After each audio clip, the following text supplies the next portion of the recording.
और अब आपको तस्वीरें भी हम दिखाते हैं। दरअसल बीजेपी अपना स्थापना दिवस मना रही है और ये तस्वीरें भोपाल मुख्यालय की ये तस्वीरें, एक दूसरे का सत्ता और संगठन एक दूसरे का मुंह मीठा करवा रहे हैं। मुख्यमंत्री शिवराज सिंह चौहान, वीडी शर्मा, तमाम भाजपा के नेता, इससे पहले इन सभी ने एक साथ सुना प्रधानमंत्री मोदी का संबोधन। एक तरफ आप कुछ देर पहले की तस्वीरें देख रहे हैं जब भोपाल के पार्टी मुख्यालय में पार्टी का झंडा फहराया गया। एक तरफ सीधी तस्वीरें, भाजपा के जन्म उत्सव यानी माननीय मुख्यमंत्री जी की प्रेरणा से हर जन्म उत्सव के दिन वृक्षारोपण करते हैं। आज स्थापना दिवस के अवसर पर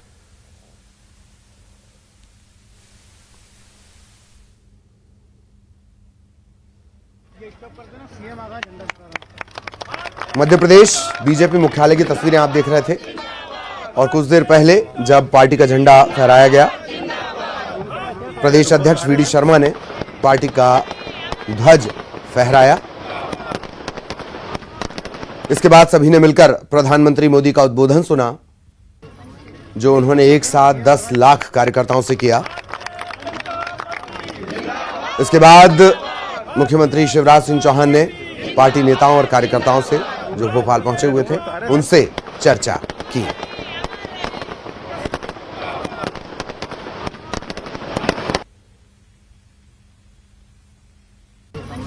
ये स्टॉप कर देना, सीएम आ गया, झंडा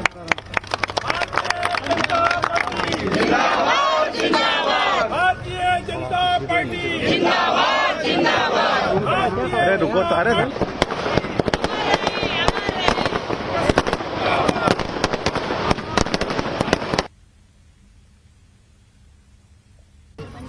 ये स्टॉप कर देना, सीएम आ गया, झंडा पार्टी आज अपना स्थापना दिवस मना रही है। 43वां स्थापना दिवस। 1980 से भारतीय जनता पार्टी और जनसंघ की बुनियाद और नींव उससे कहीं पुरानी। हालांकि बाद में बीजेपी भारतीय जनता पार्टी ये नाम बदला गया, निशान कमल का निशान आया और सबसे पहले कमान मिली अटल बिहारी वाजपेयी को। और तब से लेकर अब तक पार्टी का पूरा संघर्ष 3 से लेकर 300 के आंकड़े को पार करने तक भाजपा का संघर्ष। आपको ध्यान में होगा कि मैं एक खुशखबरी और आपको देना चाहता हूं। मध्य प्रदेश बीमारू राज्य कहलाता है।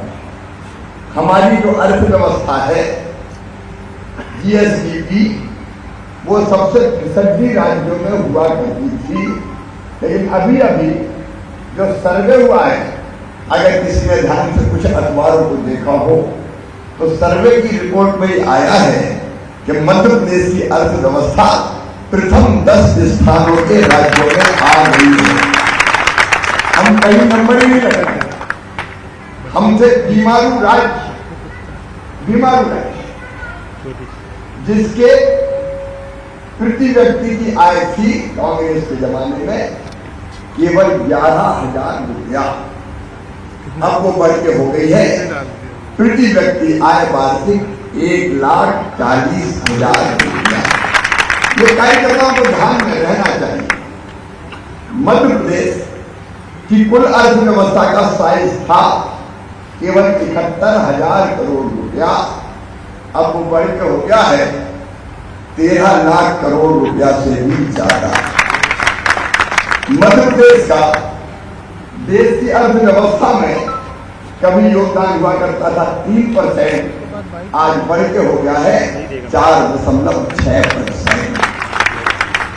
मध्य प्रदेश में सिंचाई कभी होती थी 7.5 लाख हेक्टेयर में, आज वो बढ़ के हो गई है 40 लाख हेक्टेयर में। हमारे गेहूं का उत्पादन 100 लाख गेहूं और अनाजों का 100 लाख मीट्रिक टन भी पूरा नहीं हुआ करता था, आज वो 700 लाख मीट्रिक टन हो गया है। अगर आप देखेंगे सड़कें कभी हमारे मध्य प्रदेश में 70-71 हजार किलोमीटर थी, आज बढ़ के हो गई है 4 लाख किलोमीटर। शानदार हाईवे जिसका वर्णन मैं नहीं कर रहा, वो हमने बनाए हैं। तो मुख्यमंत्री को आपने सुना और उन्होंने अर्थव्यवस्था का भी जिक्र किया रिपोर्ट के हवाले से, मध्य प्रदेश की अर्थव्यवस्था और मध्य प्रदेश ने क्या कुछ कमाया इससे लेकर। और ये पार्टी का 44वां स्थापना दिवस है, ये थोड़ा सा साफ कर दें। अगली बड़ी खबर भोपाल से, कमलनाथ के छिंदवाड़ा में रोजा इफ्तारी के कार्यक्रम में दिए गए बयान पर गृहमंत्री नरोत्तम मिश्रा ने हमला बोला है। रोजेदारों के बीच बैठकर भय पैदा करना, अलगाव पैदा करना, यह कांग्रेस की परंपरा है। दंगे फसाद की बात क्यों करनी थी? पवित्र धार्मिक कार्यक्रम में विभाजन की राजनीति करना कांग्रेस की रणनीति का हिस्सा रहता है। पिछले चुनाव में भी कमलनाथ ने इस तरीके के बयान दिए थे, कांग्रेस को एक नहीं रख पाए। कमलनाथ देश को एक रहने की बात कर रहे हैं। कमलनाथ को गुलाम नबी आजाद का बयान सुनना चाहिए, जिन्होंने प्रधानमंत्री मोदी की तारीफ की। सद्भावना बिगाड़ने का काम कर रहे हैं कमलनाथ। कमलनाथ ने कल छिंदवाड़ा में रोजेदारों से कहा था, छिंदवाड़ा आपको संभालना है, मैं प्रदेश संभालूंगा। सब लोग देख रहे हैं कि देश में कितने दंगे फसाद हो रहे हैं, ये लोग देश को बर्बाद करके छोड़ेंगे।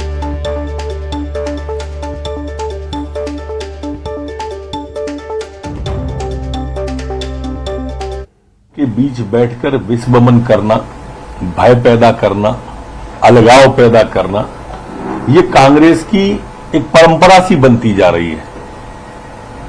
दंगे फसाद की बात क्यों करना थी पवित्र धार्मिक कार्यक्रम के अंदर? लेकिन विभाजन की राजनीति कांग्रेस का एक पिछले चुनाव के पहले भी आपने देखा होगा, ऐसे ही अल्पसंख्यक समाज के बीच में बैठकर वो इस तरह की बात पिछले चुनाव पे भी कर रहे थे। आखिर कब तक कमलनाथ जी इस तरह की सांप्रदायिकता का विस्मरण करेंगे? ये कोई कांग्रेस की मीटिंग थोड़ी थी। कमलनाथ जी, कांग्रेस तो एक नहीं रख पाए आप, देश तो एक रहने दो। आप कभी भी इस तरह का बयान दे देते हो। बयान सुनना है तो कल अब्दुल कादरी जी का सुनते, जिनने मोदी जी की तारीफ की। परसों गुलाम नबी आजाद जी का सुनते, और उनको अगर सुन लेते तो शायद इस तरह की बातें आपके श्रीमुख से नहीं निकलती। आप सद्भावना को बिगाड़ने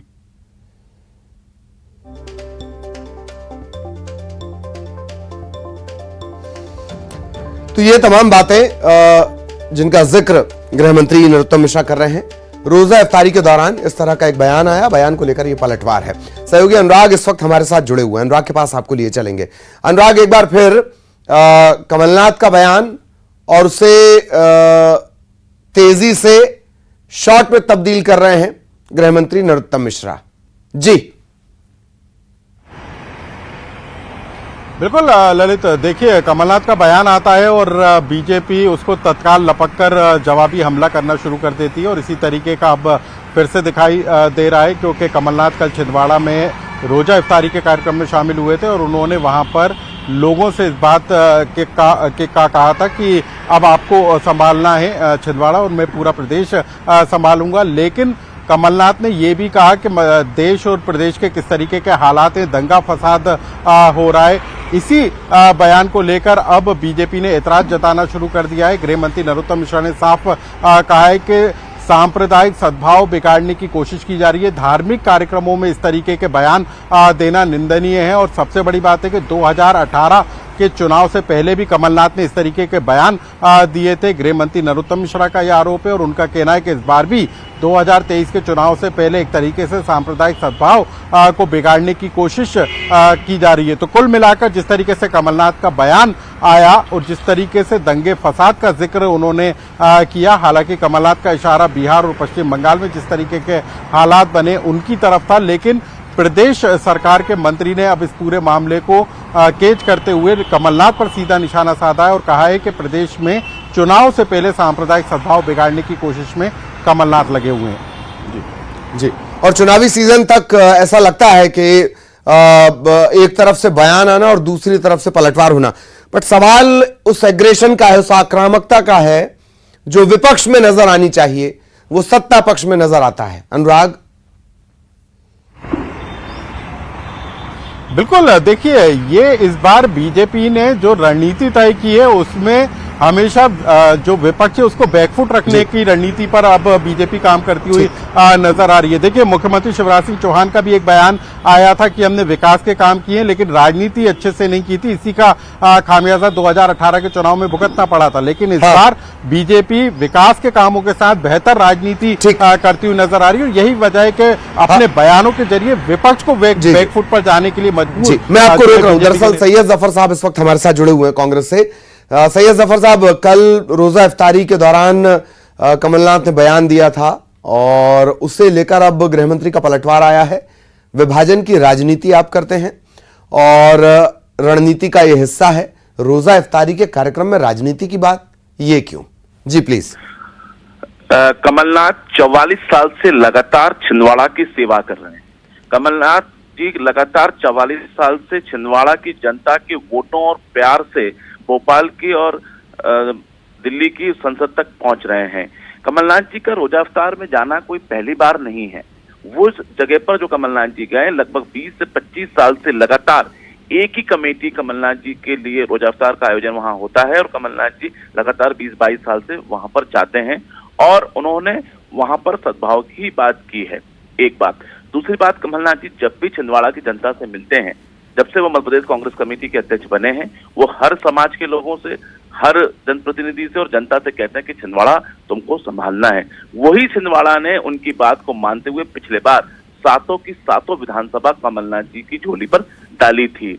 और जहां तक सद्भाव की बात करते हैं, ये वही कमलनाथ है जिन्होंने 44 साल से छिंदवाड़ा को हर दृष्टि से, चाहे धार्मिक दृष्टि की हम बात करें, चाहे विकास की दृष्टि की बात करें, आगे बढ़ाया है। ये धर्म की राजनीति करने वाले भूल जाते हैं कि कमलनाथ जी वो शख्स हैं जिन्होंने हिंदुस्तान की सबसे ऊंची हनुमान जी की स्थापना छिंदवाड़ा में ही की है। ठीक, सैयद जफर साहब, पंकज चतुर्वेदी जी भी हमारे साथ जुड़े हैं, उनसे भी हम एक रिएक्शन लेंगे। पंकज जी, बयान आया है गृह मंत्री का कि रोजा इफ्तारी के कार्यक्रम में इस तरह की बातें, देश में कितने दंगे फसाद हो रहे हैं, इस तरह की बातें नहीं करनी चाहिए और विभाजनकारी है कांग्रेस। जी प्लीज। देखिए, मुझे लगता है कि जिस प्रकार का चरित्र कांग्रेस पार्टी की राजनीति कर रहा है ललित जी, वो चरित्र 1947 से लेकर आज तक देश को तोड़ने का रहा है। अंग्रेजों ने पार्टी बनाई और अंग्रेजों की जो नीति है फूट डालो राज करो, उस पर कांग्रेस आज भी काम करती है। क्या उद्देश्य है आपका? आप क्या सांप्रदायिक वैमनस्य पैदा करना चाहते हैं? सांप्रदायिक सौहार्द बिगाड़ना चाहते हैं? मध्य प्रदेश में, देश में जाति के आधार पर दंगे फसाद की खबरें तो आ रही है ना पंकज जी? कहाँ ललित जी दंगे फसाद की खबर आई सर? खरगोन में जहां दिग्विजय सिंह के क्या रोल था उस दंगे में, सबको भूमिका स्पष्ट है। नकली चित्र डालकर उसके बाद बताइए कोई दंगा मध्य प्रदेश में, उसके पहले कोई दंगा मध्य प्रदेश में। 2014 से भारतीय जनता पार्टी की सरकार देश में। एडवाइजरी सेंट्रल की तरफ से अलग अलग राज्यों को जारी की गई पंकज जी। सर देखिए ललित जी, एडवाइजरी प्रोटोकॉल है सर। हाँ, एडवाइजरी प्रोटोकॉल है सर, लेकिन एडवाइजरी प्रोटोकॉल है क्योंकि जब कल फ्लैग मार्च था भोपाल में, जी जी, तो हम क्या माने कि माहौल खराब है क्या? वो ड्यूटी है पुलिस की, एहतियातन जिसकी ड्यूटी है। जी जी, एहतियातन। चलिए, हाँ, थोड़ा देरी भी हो गई आपको जुड़ने में। सैयद जफर साहब, आपका भी बहुत बहुत शुक्रिया। पंकज जी हमारे साथ जुड़े थे, उनका भी धन्यवाद। अनुराग, आपका भी धन्यवाद। इस वक्त उत्तर प्रदेश का रुख कर रहे हैं। मथुरा से जाने माने कथावाचक हैं अनिरुद्धाचार्य। इन्हें खत लिखकर जान से मारने की धमकी मिली है और ये पिछले 3 दिनों के भीतर लगातार इस तरह की धमकियां मिल रही हैं। धर्माचार्यों को, कथावाचकों को धमकी से भरा पत्र गौरी गोपाल आश्रम में भेजा गया है। आश्रम की तरफ से इस बात की शिकायत पुलिस में करवाई गई है। ये कहा गया है कि खत लिखने वाले ने कथावाचक अनिरुद्धाचार्य से 1 करोड़ की रकम भी मांगी है। यह भी लिखा है कि हथियारों से लैस हमारे आदमी आप पर नजर रखे हुए हैं। अगर 1 करोड़ नहीं दिए तो जब आप इंदौर में कथा करा रहे होंगे, मैं लोकेशन भी बता रहा है ये पत्र लिखने वाला, तब हम आपके परिवार को निशाना बना सकते हैं। 4 से 5 लोग हथियारों से लैस होकर, इतना डिटेल में इसने जानकारी दी है पुलिस के लिए। देखिए, अनिरुद्धाचार्य के आश्रम के कर्मचारी ने वृंदावन कोतवाली में इस मामले की शिकायत दर्ज करवाई है। नाम इसने बताया संजय और रहने वाला पनवेल, मंडी पनवेल, महाराष्ट्र।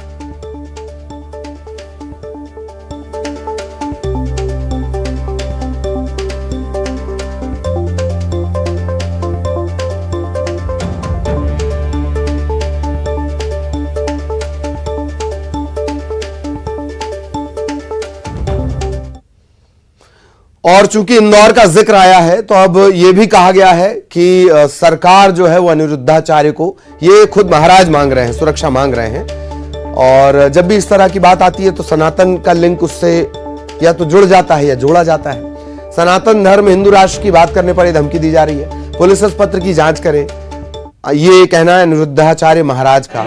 वो कह रहे हैं कि हम तो सनातन की सेवा कर रहे हैं, सरकार जांच कर ऐसे लोगों पर कार्रवाई करे। प्रसिद्ध कथावाचक संत अनिरुद्धाचार्य महाराज को बम से उड़ाने की धमकी मिली है और इस समय वो इंदौर में कथा कर रहे हैं। वो मेरे साथ हैं। जी बताइए महाराज जी, आपको ये धमकी मिली है? हाँ जी, एक लेटर मिला है जिसमें बम से उड़ाने की, जान से मारने की धमकी दी गई है। अब कौन है ये लोग, क्यों ऐसा कह रहे हैं? हम तो यही कहेंगे कि भगवान उन्हें सद्बुद्धि दें और उनको भी सेवा करने का भाव जागे ताकि वो सेवा करें, क्योंकि हम सेवा ही कर रहे हैं और सेवा का ये कार्य यदि किसी को अच्छा नहीं लग रहा है तो भगवान से प्रार्थना है कि उन्हें सद्बुद्धि दें। अच्छा, आप सनातन की बात कर रहे हैं, हिंदू राष्ट्र की बात कर रहे हैं, कहीं इससे तो नहीं, ये वजह से तो नहीं धमकी है? किसी ने उसमें 1 करोड़ रुपए की फिरौती मांगी गई है कि 1 करोड़ रुपए आप 7 दिन के अंदर दीजिए। अब उनको कौन सी बात अच्छी नहीं लगी? हम तो सनातन धर्म की जिस प्रकार बन पड़ रही है सेवा कर ही रहे हैं। माताओं की सेवा, अन्य क्षेत्र की सेवा और देश हमारा हिंदू राष्ट्र हो, ये आवाज़ लगाते ही रहते हैं। शायद इनमें से कोई बात उन्हें पसंद ना आई हो। अच्छा, उस पत्र की जो भाषा है उसमें लिखा है कि आपके गुरु, बेटा, परिवार के लोग, उन पर मौत की मोहर ना लगे इसलिए आप 1 करोड़ के रुपए की फिरौती दें। हाँ, अब उसने सारी छानबीन की होगी। अब जो भी आतंकवादी हैं, ये नीचे लिखा है आतंकवादी संगठन, तो अब ये जो भी हैं, अब ये तो भगवान जाने, ये जांच का विषय है। पुलिस जांच करे और कौन है वो लोग, कहाँ से हैं, क्यों ऐसा चाहते हैं, क्यों ऐसी धमकियां दे रहे हैं, ये तो जांच के बाद सामने आएगी चीज़ें। अच्छा, आगे आप क्या करने वाले हैं? हम तो आगे कथा ही सुनाने वाले हैं, सेवा करने वाले हैं। सेवा ही चलती हैं और ये दास सेवा ही करता है। गौरी गोपाल आश्रम में जिस आश्रम को वो बम से उड़ाने की धमकी दे रहे हैं, उस आश्रम में वो वृद्ध माताएं रहती हैं जिनके अपने बच्चे सेवा नहीं करते। ऐसी माएँ जो घर से निकल जाती हैं, जिन्हें बच्चे घर से निकाल देते हैं, ऐसी असहाय, लाचार, बेबस माएँ वहाँ रहती हैं। और उस आश्रम को जिसमें निरंतर सेवाएं हो रही हैं, लगभग 30,000 लोग नित्य प्रसादी अन्य क्षेत्र में पा रहे हैं, ऐसे आश्रम को बम से उड़ाने की धमकी, अब आप समझ सकते हैं कि किस प्रकार की मानसिकता है। अच्छा, आपकी सरकार से क्या मांग? बस ऐसे लोगों पर कार्रवाई हो, छानबीन करके पता लगाया जाए कौन लोग हैं। और देश में सभी प्रकार से सुरक्षा सबको चाहिए, सब सुरक्षित रहें और ये अव्यवस्था न फैले हमारे देश में। इसके लिए सरकार से निवेदन है कि वो छानबीन करें और कौन है ये लोग, उन्हें पकड़ें। अच्छा, आप अपनी सुरक्षा की मांग कर रहे हैं? यदि सरकार को लगे कि हाँ सुरक्षा देनी चाहिए तो सरकार दे, जिस प्रकार उन्हें लगे। अब क्योंकि धमकी भरे पत्र आ रहे हैं तो सुरक्षा देना ना देना सरकार के काम है। अब वो उचित समझें तो दें, हमारी कोई मांग नहीं है, जैसा सरकार चाहे वैसा करें। तो देखिए, अनिरुद्धाचार्य महाराज को धमकी मिली है और वो इंदौर में है और वो अब अपनी सुरक्षा को लेकर चिंतित भी है और सुरक्षा की मांग भी कर रहे हैं। कैमरामैन डगलस के साथ अरुण त्रिवेदी, न्यूज़ 18 इंदौर। और इसी के साथ इस बुलेटिन में इतना ही। खबरें जारी रहेंगी।